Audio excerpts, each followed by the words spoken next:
আজ রুই মাছ দিয়ে আলুর ঝোল রান্না করব। তো আমি হুটহাটে সব কিছু রান্নার মনে চলে আসে যে রান্নাটা করব। অনেকেই ভাবে চিন্তা ভাবনা করে যে কি রান্না করব। তো আমার মাথায় এটা চলে না। তো আমি যখন যেটা মনে হয় ওইটাই রান্না করে ফেলি। আসসালামু আলাইকুম, আপনারা সবাই কেমন আছেন? আমিও আল্লাহর রহমতে ভালো আছি। আমার ভিডিওটি কাছে কিংবা দূরে, দেশ কিংবা দেশের বাহিরে যারা দেখছেন তাদেরকে অসংখ্য ধন্যবাদ। তো প্রথমত আমি তেলের ভিতরে পেঁয়াজটা ভেজে নিয়েছি।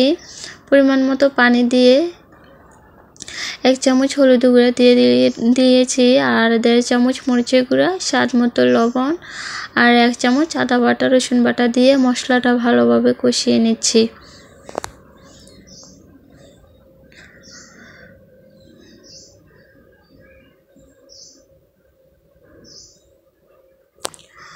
তো একই তরকারি বারবার কিন্তু খেতে ভালো লাগে না, বা একই স্টাইলের কাটা তরকারিও ভালো লাগে না খেতে। মাঝে মাঝে ভিন্ন রকমের কাটাকাটি করে রান্না করে খেয়ে দেখতে পারি কেমন লাগে। তো আজ একটু ভিন্ন রকমের তরকারি কেটে নিলাম।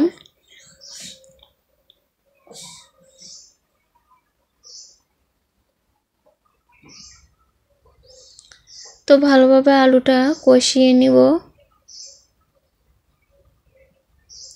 তো এখন ঢাকনা দিয়ে ঢেকে দিব। তো কিছুক্ষণ পর ঢাকনাটা উঠিয়ে নিব। তো এখন নাড়াচাড়া দিয়ে দিব।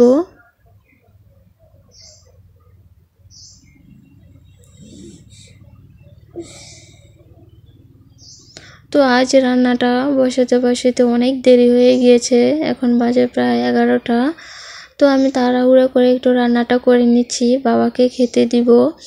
তো এই যে কয়েক পিস টমেটো দিয়ে দিচ্ছি। টমেটোটা এত লাল টকটকে ছিল কি বলবো।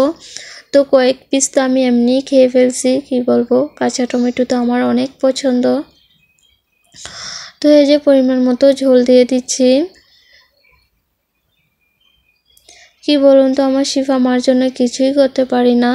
তো যে দেখেছে আমি তরকারির ভিতরে ঝোল দিচ্ছি, ও আসছে তরকারির ভিতরে ঝোল দেওয়ার জন্য। এই যে ও উল্টায় পড়ে গিয়েছে ঝোল দিতে এসে গিয়ে। তো এই যে ঢাকনা দিয়ে ঢেকে দিলাম। তো বলক এসে গিয়েছে, কিছুক্ষণ পর ঢাকনাটা উঠিয়ে নিলাম।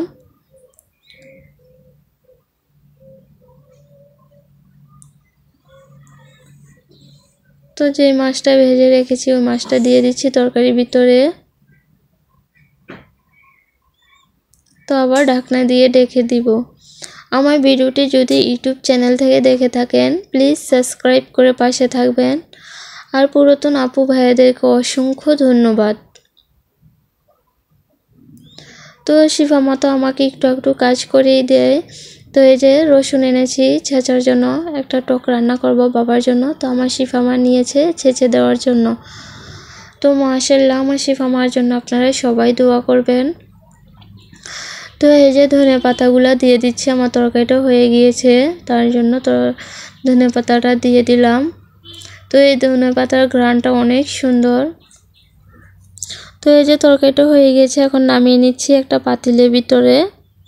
আমার ভিডিওটি যদি ফেসবুক পেজ থেকে দেখে থাকেন ফলো দিয়ে পাশে থাকবেন। রুই মাছ দিয়ে আলুর ঝোল রান্না কেমন হয়েছে আপনারা সবাই কমেন্ট করে জানাবেন।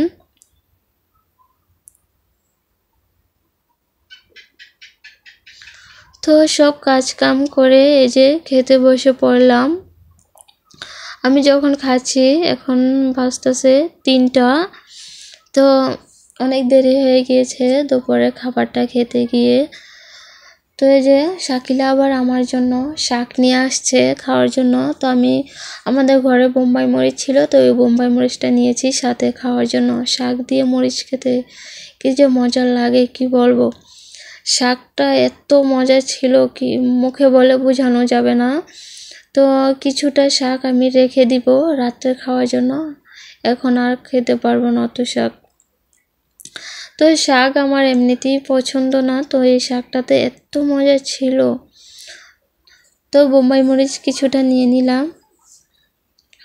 তো বোম্বাই মরিচটা খাবো না বেশি, ফুচকা খাবো বোম্বাই মরিচটা দিয়ে, তো পুরোটা আর খাবো না। হঠাৎ করে মনে পড়ে গেল যে আমি ফুচকা খাবো, আর মনে ছিল না। তো এখন তরকারিটা দিয়ে খেয়ে নিব।